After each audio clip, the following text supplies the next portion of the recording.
Death Valley Days. Our story didn't begin when I stopped by the newsstand. But as I picked these up, I couldn't help but remember that history begins in newspapers like these. Today's news is tomorrow's past, and there's history behind the great American newspapers, too. For instance, there's the story of a man who wanted to put out the first newspaper in Denver, Colorado, way back in 1859. Actually, it's the fascinating true story of a woman history has forgotten. A woman who helped her husband win the race at Cherry Creek.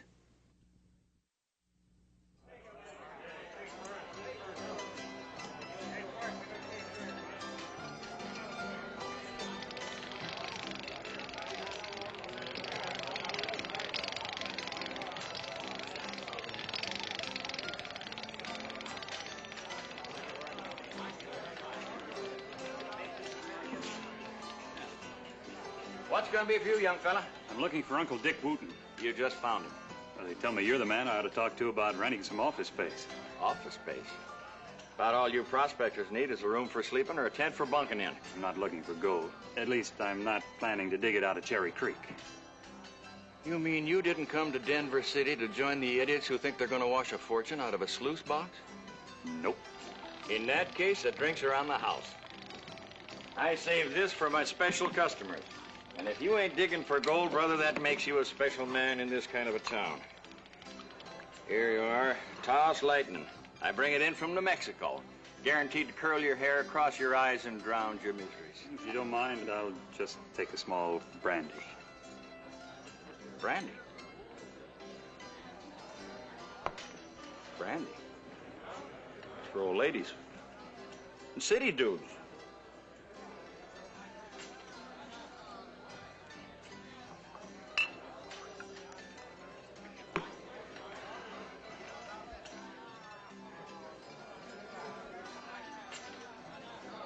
What's your name? Byers. William Byers. Glad to know you, Mr. Byers. Now tell me, now, just why would you need some office space? Well, I plan on starting a newspaper. First in Colorado. That's the second time this week somebody said that. Second time? Yeah. 3 or 4 days ago, a fella named Mary came into town looking for a building to rent. Now, he said he was going to be the first one to put out a paper in Colorado. No. Yep. Of course, he hasn't got his printing press in order yet. Tell you what, Mr. Byers, I got a couple of rooms upstairs. Now, they're not exactly what you'd call an office, but it's the best you're going to get in Denver City. Well, I can't go too high on that rent. Oh, kind of short of the wherewithal, huh? Well, I got my press and type back in Omaha on a deal that left me kind of short of ready cash. You look reliable to me. Here you are. Interest is on the outside. You won't lose by this, Mr. Wooten. Oh, I'll try not to. Now, finish your brandy, unless you've changed your mind.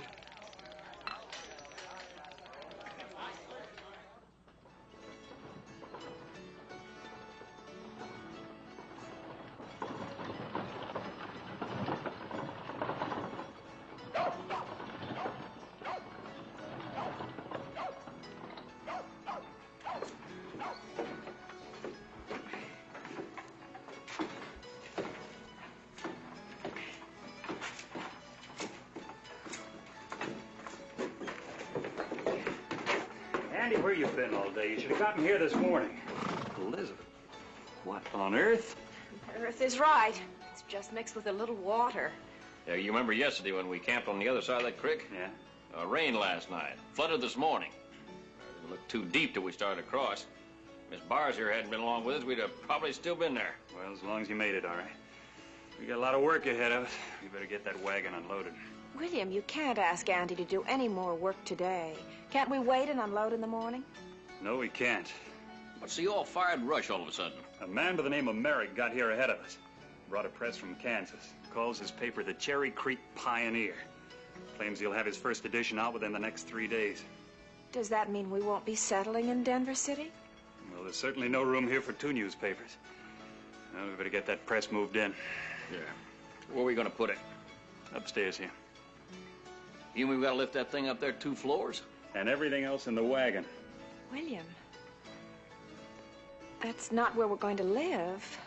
We're lucky to get it. I'm sorry, Elizabeth.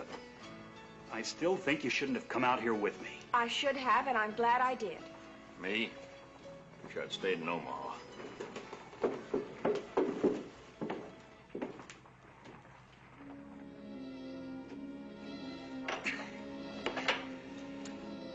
You better grab yourself some sleep. You can clean her up in the morning. Yeah.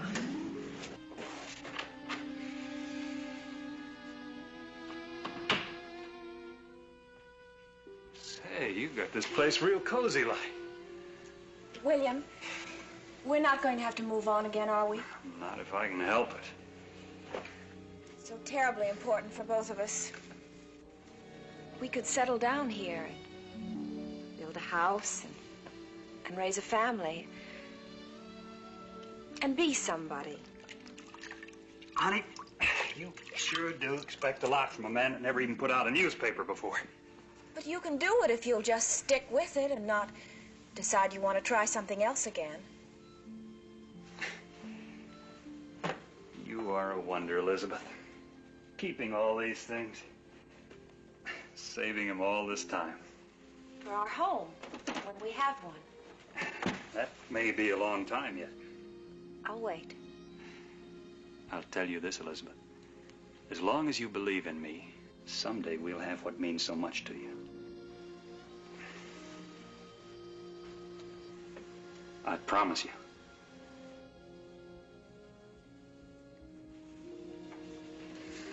That mud and water sure didn't do the press much good. Yeah. I ought to take her apart and grease every joint, bolt, and lever in it. Otherwise, she may rust up on us. We'll risk that until after we get the paper out. Out first. If Merrick beats us, we won't have much use for the press anyhow. I don't get the reason for all the rush.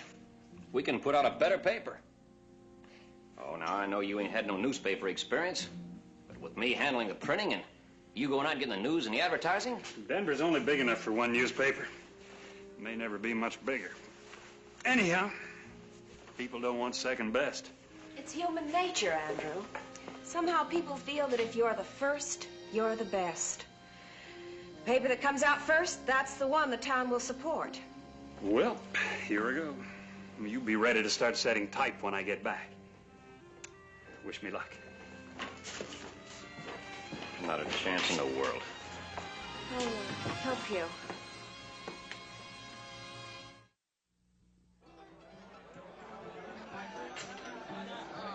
How's your luck, boys?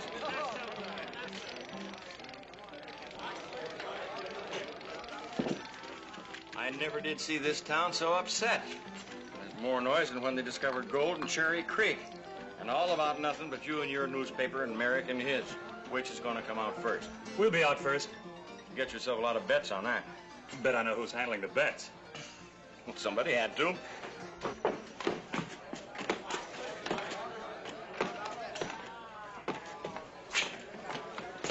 I got $20 in dust. Says Merrick will win. What kind of odds am I getting? Ain't none. Even money all around, Hank.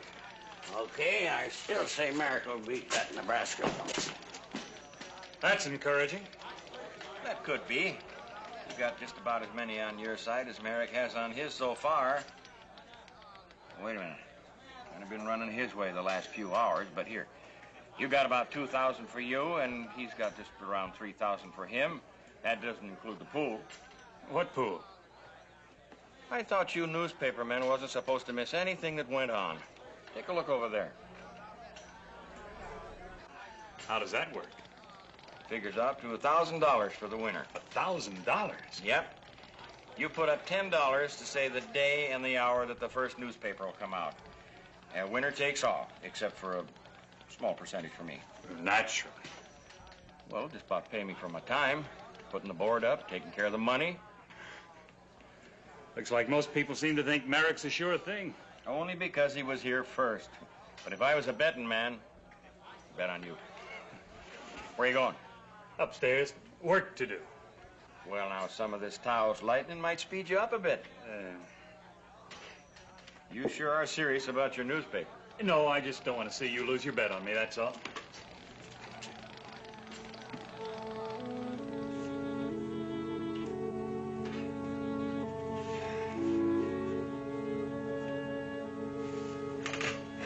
About the best I can do, Andy.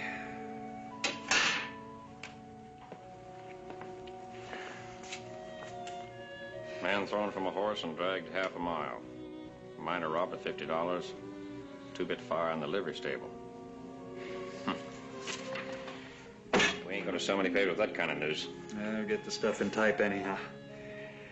Maybe I can dig up something more exciting by the time we're ready to go to press.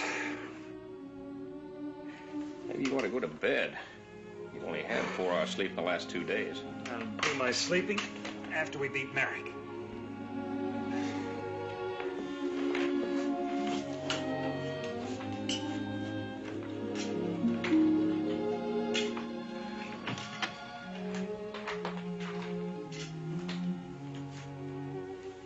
I wouldn't wake him if I was you.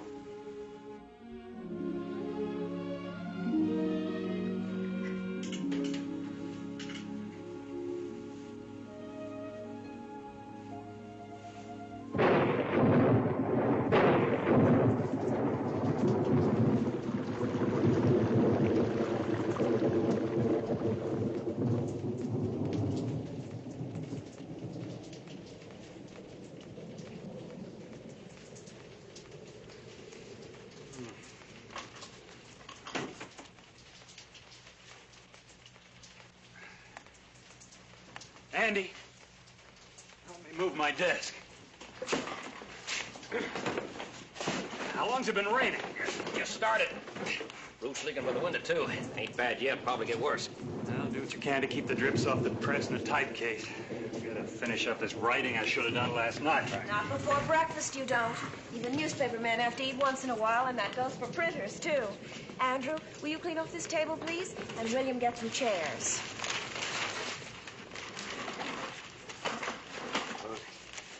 Those eggs sure do look good, ma'am. I'm real hungry. Well, now sit down. It won't stay hot all day.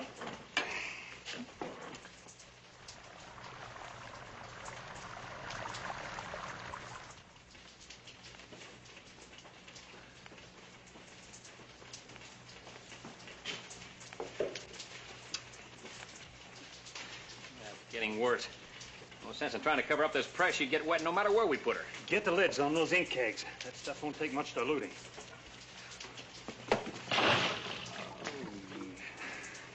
William, can't you and Andy get up on the roof and nail boards over the leaks? We'd have to put on a whole new roof. Well, there must be something we can do. William, if there was a tent over the press, then you and Andy could work under it. A tent? Indoors? Well, why not if it'll keep the water off of the press? Fine idea. It's a real fine idea. Except we ain't got no tent, and there's no tent for sale in Denver, not for love nor money. We can take the canvas top off the wagon and spread it on the roof. Yes. You set 1 foot on that roof and you'll drop right through. We'll rig the canvas inside here. It won't work. We're going to try it anyway. Come on. In case I never told you before, I don't know what I'd do without you. And I sure hope I never have to find out. Let's get that tarpaulin off the wagon.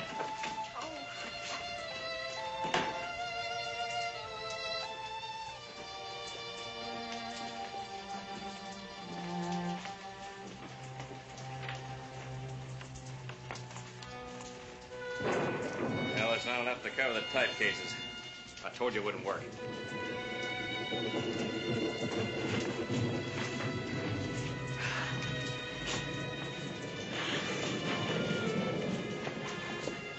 Will these help? Mrs. Byers, you're a lifesaver. Get your hands off of that sheet. Honey, you've saved those since our wedding day. I'm not going to let you ruin them. Every little bit helps. Andy's right. Here. William, please.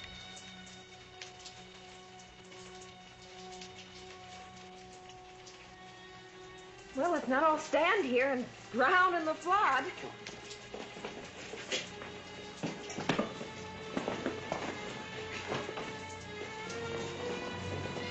Grab it.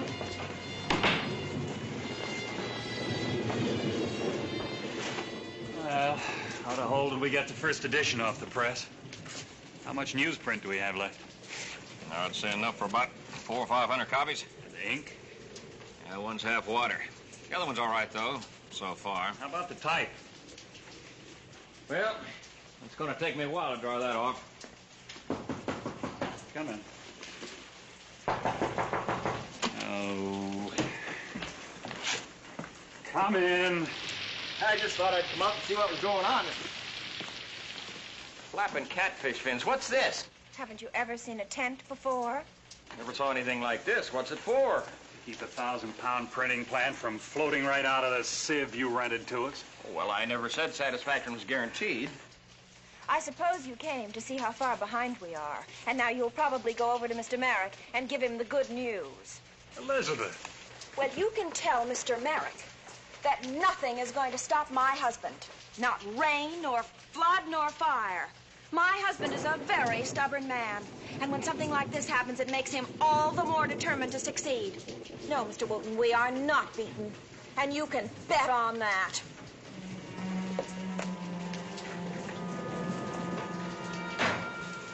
Well, I'd say she seems a mite upset. She's got a right to be.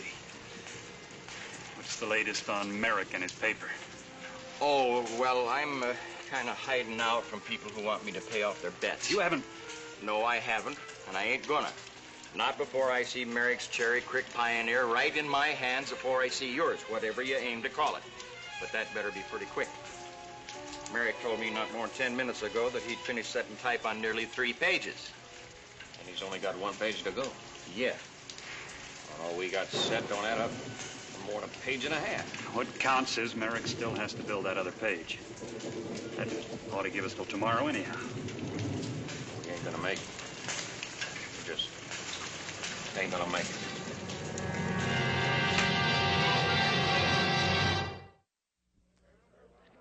Here's 100 on Merrick, 8:30 tonight. Another 100 says Merrick will be out at 9:30. Ain't nobody betting buyers? This territory will be a state before he gets ready to publish.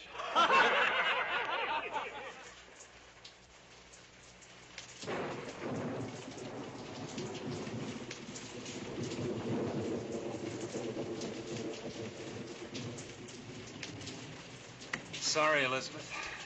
I always leap before I look. I just never seem to learn to be prepared for what I didn't count on.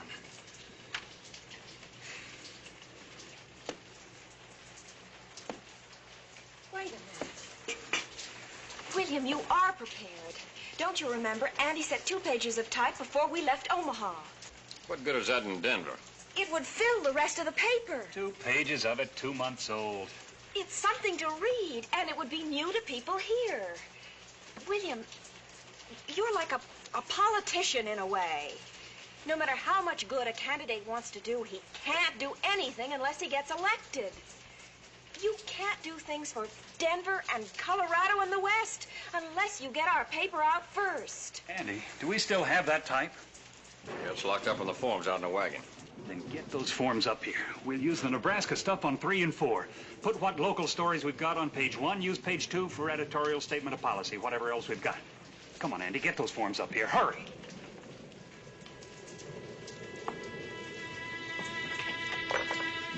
Well, that's it for 1 and 4. I'll take down your editorial as soon as you're ready. Then we can throw in the forms for 2 and 3. You thought what you want to say yet? There wouldn't be enough room in 3 editions to say everything I got in mind.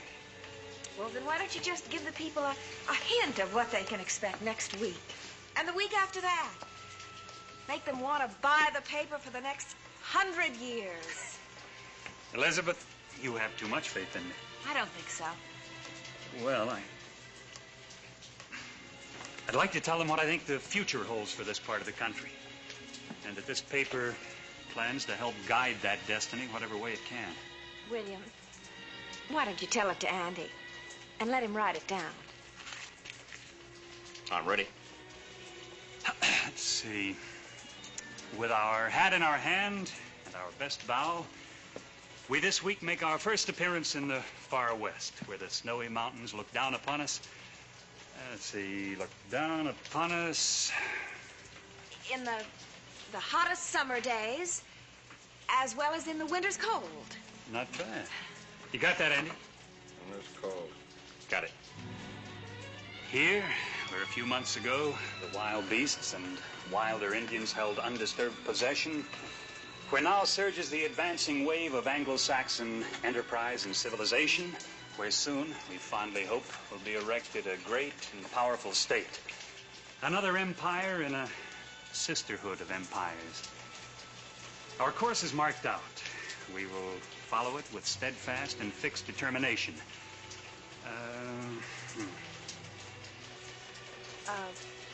To speak, write, and publish the truth and nothing but the truth. Fondly looking forward to a long and pleasant acquaintance with our readers, hoping to act our part, we send forth to the world this first number of the Rocky Mountain News. Put it in type, Andy.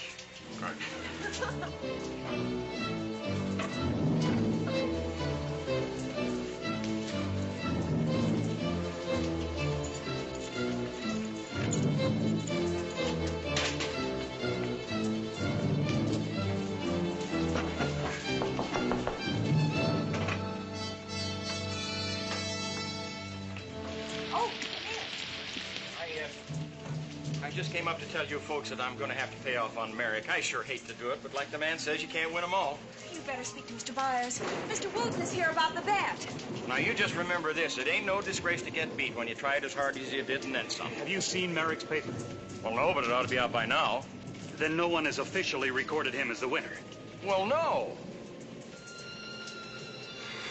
Mrs. Byers, shall we honor Mr. Wooten by allowing him to purchase the first copy of the Rocky Mountain News? Inasmuch as he has never wavered in his steadfast devotion to our cause, I think it is a splendid idea. Well, but the last I knew, it looked to me like you... Mr. Wooten, would you be good enough to attest to the time and date of this first issue of a newspaper in Denver City, territory of Colorado? Huh? Oh, yeah. Let's see. It's 10 o'clock. 10 o'clock, April 23rd, 1859. Official. Yes, sir, that's very official. I knew we'd make it.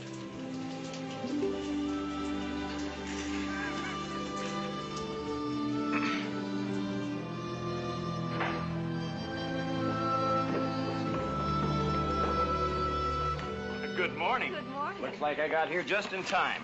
I hope this is what you wanted. It's the best there was in Colorado. Made in Mexico, came up through Santa Fe. What is it? We'll open it and find out.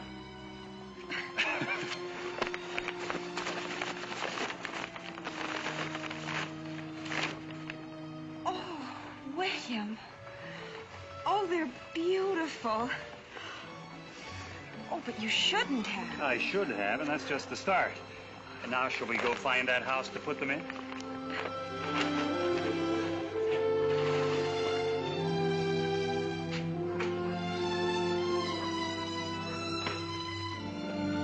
Get up there.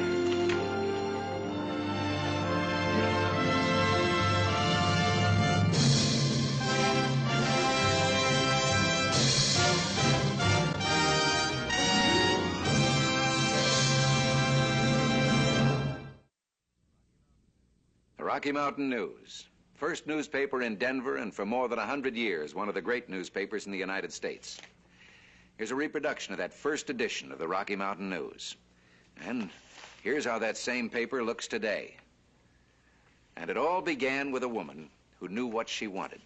What every woman wants. A home of her own. Next week, another true drama from our American past. See you then.